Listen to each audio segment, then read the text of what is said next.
4월 7일 재보궐선거를 앞두고 LH 직원들의 땅 투기 의혹이 지금 선거 최대 이슈로 부상하고 있습니다. 청와대도 여당도 정부도 총력 대응에 나섰지만 민심의 분노는 아직 사그라들지 않고 있습니다. 최창열 용의대 교수와 함께 정치권 주요 이슈 짚어보겠습니다. 어서 오십시오. 네, 안녕하세요. 안녕하십니까.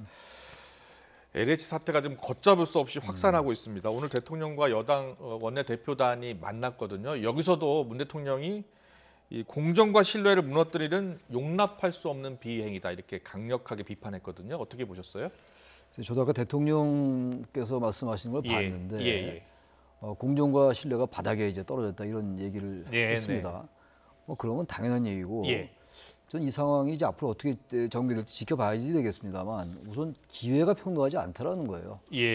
그 사람들은 알려진 정보를 가지고 지금 뭔가 투기를 하고 있는 거 아닙니까? 기회도 평등하지 않고 과정 전혀 공정하지 않고요. 당연히 기회가 평등하지 않고 과정이 공정하지 않으면 결과가 정의로울 수 없죠. 이 정부 출범의 그 모토가 뭐였습니까? 기회의 평등, 과정의 공정, 결과의 정의였잖아요. 그게 완전히 무너지고 있는 거예요. 이건 그게 단순하게 부동산 문제와 경제 문제가 아닌 겁니다. 사회 문제인 것이고 정치 문제인 것이고 대한민국의 구조의 문제인 거예요. 지금 여러 가지 얘기 나오는 거 보면 이제 물론 수사도 하고 조사도 하겠습니다만 그런 것보다 자꾸 제도만 너무 성급하게 얘기하는 것 같아요. 이게 지금 이번만 그러지 않았을 거예요. 계속 나오는 보도에 의하면은 이미 그 이제 신도시 내정되기 전에 땅을 거래량이 늘어났다는 거 아니에요? 그다음 과거에도 이런 일이 많이 있었다고 우리가 상정하는 게 상식이거든요. 그다음 이런 것들을 정말 발본세원하고 구조적으로 발을 못 붙이게 하려면 상당히 세심한 제도적인 보완이 필요할 겁니다. 나오자마자 뭐 이렇게 하겠다 저렇게 하겠다는 걸로 봐서는 우선 여기에 관여한 사람들 분명히 발본세원하고 포괄적으로 법을 최대한 확대 해석해가지고 뭐 여권 일각에서 뭐 폐가망신 얘기도 나오더라고요. 그 정도의 대책을 마련한 다음에 제도 개선을 얘기를 해야지. 처음부터 제도 개선만 얘기하니까 또 이 사람들 적당히 이렇게 해가지고 또 법망을 빠져나가고. 지금 어디 뭐 페이스북이나 오늘 글 보니까 LH 직원이 뭐 그런 얘기 했다는 거 아니에요? 뭐 어차피 그냥 금방 지나갈 거다. 뭐 일부 얘기입니다만 이게 얼마나 우리 시민들 조롱하는 겁니까? 시민들이 느끼는 박탈감, 상실감 이런 것들이 이 사회를 완전히 교란시키는 행위거든요. 공동체 적입니다, 이런 부분들은. 공공체의 적이죠. 부당한 정보를 이용해서 투기를 하고 많은 국민들을 지금 분노하게 만들었고 또 허탈하게 만들었습니다. 오늘 청와대에 있었던 회의, 문재인 대통령과 김태년 민주당 대표 권한대행의 발언을 직접 듣고 오겠습니다.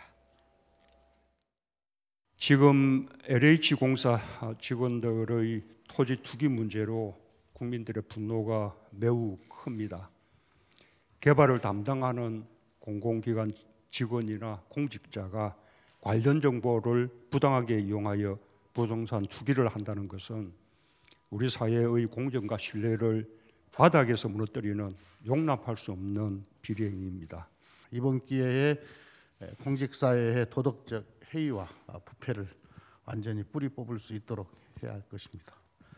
공정하고 청렴한 공직사회가 제도적으로 뿌리 내리도록 개혁하겠습니다.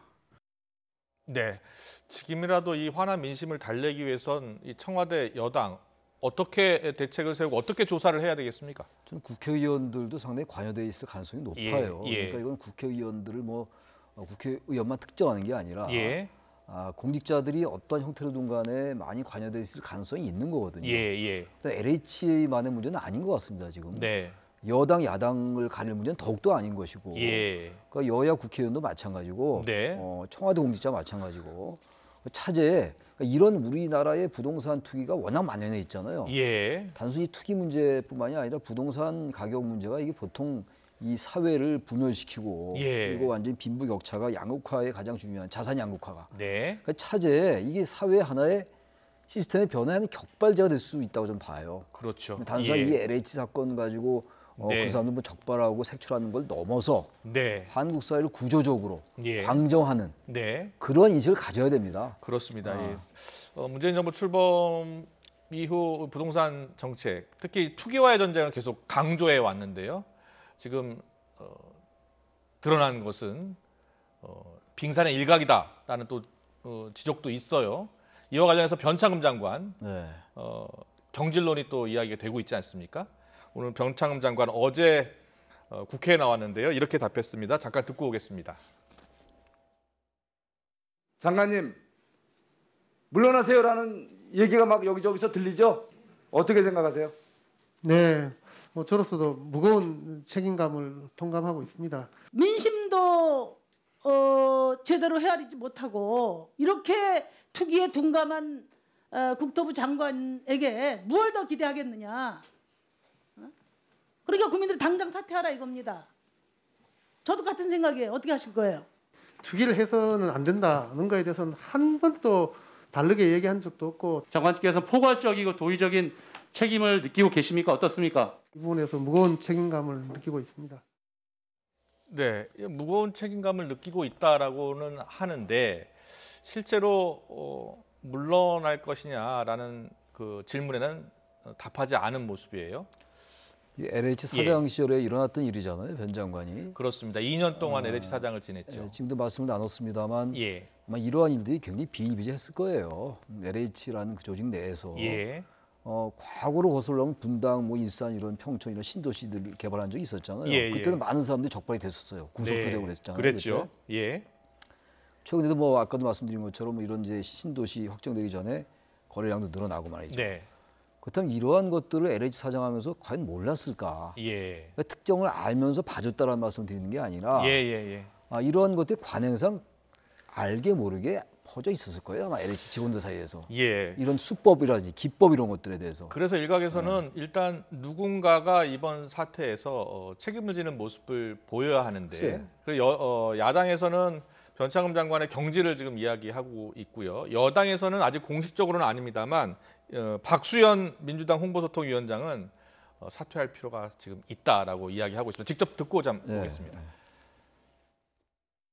제가 어제 변창흠 장관이 사퇴를 주장하긴 한 건 맞습니다. 예. 그런데 오늘 내일 사퇴하라는 것은 아니다라고 제가 이야기를 한 것은 뭐냐면 사퇴하는 것이 책임을 다 면하는 것은 아니거든요. 오늘 문재인 정부의 부동산 정책을 총체적으로 실패로 갈 우려가 있어서 저는 이 며칠의 과정이라도 처음 초기 과정이라도 변창흠 장관이 너한테 맡기면 기왕에 좋은 정책 냈으니까 잘할 수 있겠다라는 신뢰를 받아야 되는데 그 신뢰를 받지 못한다면 사퇴를 해야 된다. 그런 뜻이었습니다.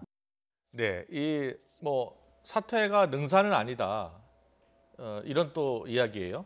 지금 저 얘기 들어보니까 조금 사퇴의 의미가 달랐네요. 예.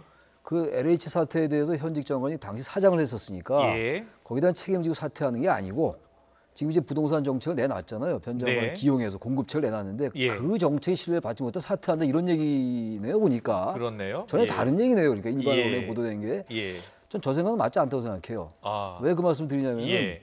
변창흠 장관이 뭐 직접적으로 이 문제에 어떤 뭐 반드시 이것 때문에 사퇴해야 된다는 얘기가 아니라 그게 아니라 그 당시 사장을 했었잖아요. 예. 그렇다면 여러 가지 지금 알 수도 있고 볼 수도 있어요. 네네.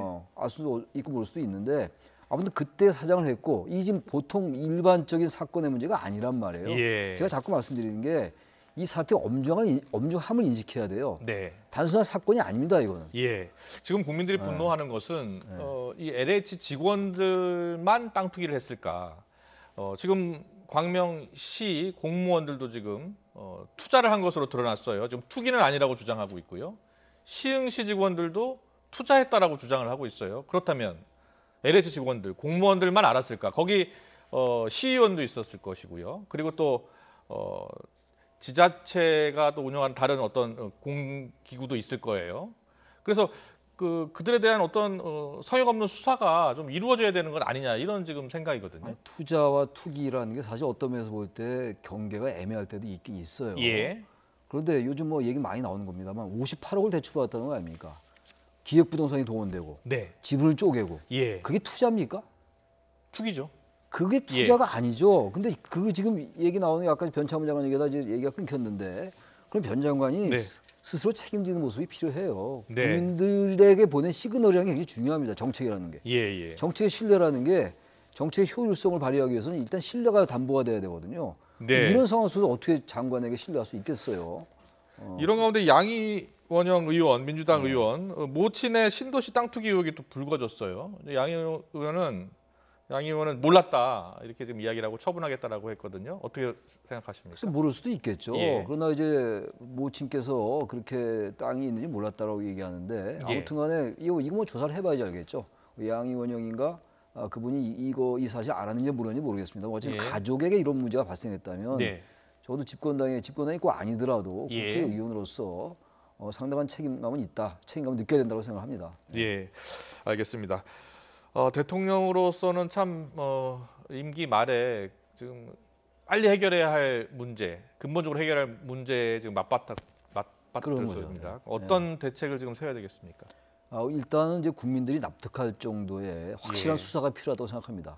예. 자체 조사라든지 뭐 셀프 조사 이런 거는 되지 않아요. 네네네. 게다가 지금 이제 일부 보도에 의하면은 그 개인 정보 이용 동의서에 동의하지 않는다는 얘기 아니에요. 예. 그럼 아무것도 조사 못 하는 거예요. 그렇죠. 예. 지금 그거는 정말 국민들의 이 생각과 너무나 괴리가 있는 거거든요. 네네. 이거 뭐 지금 보니까 뭐 검찰하고 경찰이 또 협력도 한다고 합니다만 예. 최대한 동원해서 네. 검찰의 수사 역량이 있다면 네. 뭐 검경 수사권 조정 이런 뭐 법률적인 문제가 있다 하더라도요 최대한 법령을 넓게 해석해가지고 예. 검찰에 그동안 수사했던 이 부동산 관련 수사의 노하우를 좀 충분히 활용해라. 아. 그래서 부패, 경제, 범죄, 뭐 대형 참사 이런 6대 범죄가 있잖아요. 예. 그 부패를 하려면 이제 3천만 원 이상인가 4천만 원 이상 뇌물을 받아야 되는 건데 예. 그건 아니기 때문에 대상이 아니라고 늘 얘기하는 사람들이 있던데 예. 그렇게 볼 게 아니에요. 얼마든지 포괄적으로 수사할 수 있을 겁니다 아마. 예. 경제 문제 아닙니까 이거? 예. 근데 이거 경제 문제 아니라고 경찰이 수사해야 된다? 그건 너무 속 좁은 생각이다. 이건 그야말로 예. 여야의 문제, 보수 진보의 문제가 아니고 대한민국 구조의 문제인 것이고 국민이 납득할 수 있는 철저한 수사가 먼저다. 반드시 필요하고 이건 예. 반칙과 특권의 문제예요. 예. 공정과 정의의 문제인 것이고 네네. 그런 인식을 갖는다면은 그런 뭐 지금 한가하게 그런 뭐 검찰이 개입하면 안 된다 이런 얘기를 할 때가 아니라는 겁니다. 예. 알겠습니다. 계속해서 재보선 좀 더 이야기 나누겠습니다. 재보선 얼마 남지 않았는데 여당으로서는 참 이 LH 사태가 좀 악재가 될 것 같습니다. 야권에서는 지금 단일화가 최대 이슈고요.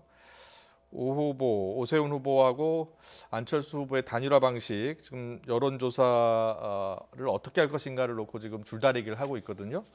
자, 어떻게 보십니까? 그 처음에 이제 안철수 후보가 상당히 앞서갈 것 같은 예. 이제 전망들이 많았는데 예. 또 오세훈 후보가 나경원 후보를 꺾었단 말이에요. 예. 그러니까 오세훈 후보가 그만큼 이제 중도 확장성을 인정받은 거거든요. 예. 그러니까 지금 이제 오세훈 안철수 후보가 문항, 지금 이제 적합도냐 경쟁력이냐를 가지고 서로 굉장히 신경전을 벌이고 있거든요. 네. 그러니까 적합도라는 측면에서 볼 때 이제 오세훈 후보가 좀 유리한 걸로 나오고 있고 예. 본선에서 누가 경쟁력이 있냐는 쪽에는 이제 안철수 후보가 좀 유리하게 나오거든요. 예. 뭐 그런 문항을 가지고 이제 마지막 단일화에 어떤 그 신경전을 벌이지 않을까. 예. 굉장히 중요할 것 같아요. 워낙 박빙입니까 두 후보가 지금. 적합도와 경쟁력 어떤 문구로 하는 게 맞겠습니까? 그래서 그건 이제 양쪽의 이해관계 차이인데 저는 일단 이겨야 되는 거라면 예. 선거는 경쟁력이 누구에게 있느냐를 물어보는 게 맞는 것 같아요. 예. 적합하냐면 적합은 이 사람이 하는데 경쟁력이 떨어진다고 얘기할 수 있는 거거든요. 예. 근데 적합도라는 건 좀 애매하지 않나 생각이 들어요. 그래서 예. 차라리 본선 경쟁력에 누가 이길 것 같으냐. 선거는 이기기 위해서 하는 거 아닙니까 이번 선거가. 예. 그렇다면 오히려 경쟁력 쪽이 맞을 것 같긴 한데 워낙 이해관계가 엇갈리는 것이기 때문에 네. 어느 정도 타협을 좀 해야 되겠죠. 네. 오늘 보니까 국민의힘에서 서울시장 선대위를 발표를 했는데 여기에 나경원 전 의원이 선대위원장으로 들어가 있더라고요. 그렇겠죠. 어떻게 보셨어요? 당연히 그렇게 해야 되겠죠. 예. 오세훈 후보와 이제 경선을 치열하게 치렀으니까 어차피 이제 같이 다 이제 그 용광로 속에 들어가서 예. 당의 승리를 위해서 하는 게 좀 맞다고 보고요. 이건 뭐 개파나 어떤 그 이제 후보 상대했던 후보 이런 걸 가릴 게 아니라 예. 모두 이제 같이 이제 단합을 해서 한다는 의미에서 상당히 이건 잘한 것이 아니라고 생각합니다. 알겠습니다. 그리고 이제 사실은 여야 1대1 구도가 되면 박빙입니다. 여론조사 그렇죠. 나온 걸 보면요. 그러다 보니까 여야 후보들 간에 지금 네거티브, 그러니까 그런 설전, 흑색선전 비슷하게 지금 흐르고 있어요. 일단 박영선 후보 그리고 주호영 원내대표 이야기 듣고 오겠습니다.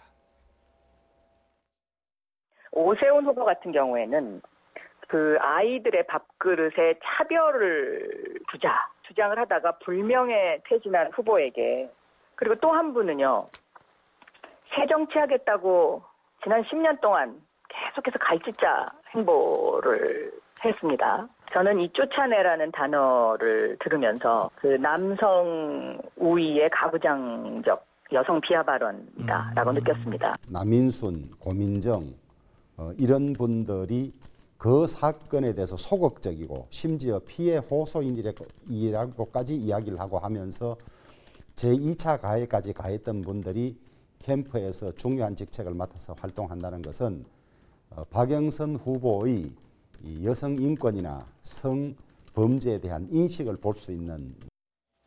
네, 뭐 본격적인 네거티브전이 시작됐다고 보면 되겠습니까? 박영선 후보가 조금 이제 초조해진 것 같아요. 박영선 후보가 대체로 이제 네거티브에 대단히 자제를 해왔거든요. 그렇죠. 근데 예. 지금 뭐 이런 얘기들은 이제 오 후보의 그 2011년도 시장에서 예. 그만둔 거 이 얘기까지 꺼내는 거 보니까 이건 좀 해묵은 얘기거든요. 이미 이제. 예. 그러니까 이런 네거티브로 가는 게 사실 뭐 어떤 면에서 볼 때 선거에서 불가피한 면도 있어요.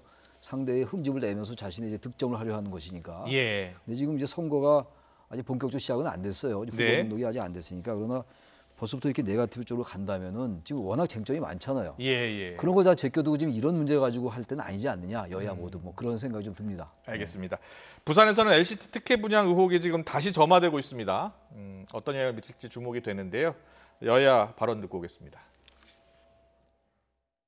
특혜 분양 리스트에 올라있는 정관계 인사들은 누구인지, 왜 특혜 분양 리스트에 이름이 올랐는지 경찰은 한 점의 의혹도 없이 철저한 수사를 진행해야 할 것이라는 데 인식을 같이 했습니다. 의혹이 있다면 당연히 철저히 조사를 해야 된다고 생각을 합니다. 다만 저희가 우려하는 것은 지난 울산 부정선거처럼 이 사안이 실체도 별로 없는데 또 이것을 부풀리고 선거에 활용되도록 만드는 것은 용납하기 어렵다, 이런 입장입니다. 그래요. 네, LCT 분양 사건, 부산 시장 보궐선거에는 얼마나 영향을 미칠 것 같습니까? 뭐 옛날에 이미 얘기가 나왔던 거였어요. 예, 우리 검찰에 고발도 됐었고, 근데 이제 검찰에서 기소를 안 했었죠. 이 부분도 이제 이 소문이나 이런 것만 가지고는 어려울 거예요. 근데 이게 지금 이 LH나 마찬가지로 실체가 조금이라도 드러난다면 이건 또 야당에게는 상당히 악재가 될 수가 있죠. 알겠습니다. 대선 주자 행보 간단히 살펴보고 마무리 짓겠습니다. 오늘 또 여론조사가 나왔는데요. 대선 주자 여론조사 좀 잠깐 보겠습니다. 보니까 지금 윤석열 전 총장이 최근 2개 여론조사에서도 1위를 기록했고요. 이번에 나온 여론조사도 역시 1위를 차지했습니다. 자, 얼마나 유지할 것 같습니까? 글쎄요, 뭐 여러 변수가 있을 것 같아요. 지금 이제 윤석열 전 총장은 반민주당 정서를 상당히 대표하고 있는 거거든요. 그리고 최근에 또 이런 부동산 민심 같은 경우도 포함되어 있을 거예요. 왜냐하면 이 부동산 민심 또 이제 LH 투기 의혹 사건 이런 것들이 수사와 공정의 문제가 될 수가 있기 때문에 또 이건 사실 어떤 면에서 볼 때 헌법 121조에 있는 경제 유전의 법칙을 위반한 거거든요. 근데 윤 총장이 이제 나갈 때 뭐 헌법 정신, 뭐 법치 시스템이 파괴되고 있다 이런 말을 했단 말이에요. 그러니까 그런 것들에 대한 국민들의 어떤 동의 같은 게 이렇게 나타나는 것 같아요. 근데 앞으로 윤 전 총장의 그 지지율의 동력은 결국 이제 공정과 정의의 이런 상식과 보편적인 가치 이런 것들을 중간지대 유권자들을 얼마나 견인해 내느냐. 그래서 어떻게 세력화시키느냐가 중요할 것 같아요. 그러니까 다시 말하면 민주당에 지지하지 않는 사람들, 그러나 국민의힘을 또 지지할 수 없는 사람들이 의외로 많단 말이죠. 우리가 스윙 보트라고 얘기하기도 하고 그런 분들은 무당파라고 얘기합니다만 무당파라는 말보다는 양쪽에 동의하기 어려운 사람들이에요. 양대 거대 정당의 카르텔 정당 시스템에 동의하지 않는 사람들이거든요. 그들 잘 견인해 낸다면 그게 중도 확장성 아니겠어요? 그렇다면 동력이 유지될 수 있을 것이고 그 반대의 경우라면은 계속 어떤 의제가 떨어진다면 동력이 유지되기 어려울 것이다. 결국 제3지대 이야기를 말씀하시는 건데 그렇습니다. 여권에서는 결국은 반기문 총장의 길을 가지 않을까. 결국은 지지율이 하락하면서 나중에는 대선 후보로 나간다면 사퇴하지 않을까 이렇게 또 보고 있더라고요. 그렇게 단정하기 좀 어렵다고 보는 게 반기문 총장이나 이제 고건 총리 예를 많이 들잖아요. 근데 그분들은 사실 이렇게 뭐 꽃길이라고는 좀 이상하지만 굉장히 좀 이렇게 편안한 길을 걸어왔던 분이었다고요. 그리고 그 당시 여권이었고 그 당시에. 근데 이분은 지금 윤 총장은 지금 야권으로 분류되는 거란 말이에요. 문재인 정부의 검찰총장인데. 그렇지 않죠. 지금 이제 와서 그 얘기를 하는 건 별로 의미가 없어요. 따라서 지금 또 하나 1년 내내 검증을 받은 거나 마찬가지예요. 사실. 그러면서 볼 때 고건이나 반기문 총장의 경우라서 안 될 거다라고 얘기하는 논리적 근거가 좀 빈약하다. 단지 제3지대를 어떻게 견인해 내느냐는 여러 가지 변수가 있겠죠. 본인의 역량도 있을 것이고 또 지금 최근에 여러 가지 또 정치적인 상황도 있을 것이고 예단하기 어렵습니다만 그렇게 만만하게 사고를 듣고 하지는 않아 보이긴 합니다. 현재로서는. 현재로서는. 네, 그렇습니다. 알겠습니다. 여기까지 듣겠습니다. 최창렬 용인대 교수와 함께 정치권 주요 이슈 짚어봤습니다. 잘 들었습니다. 네, 고맙습니다.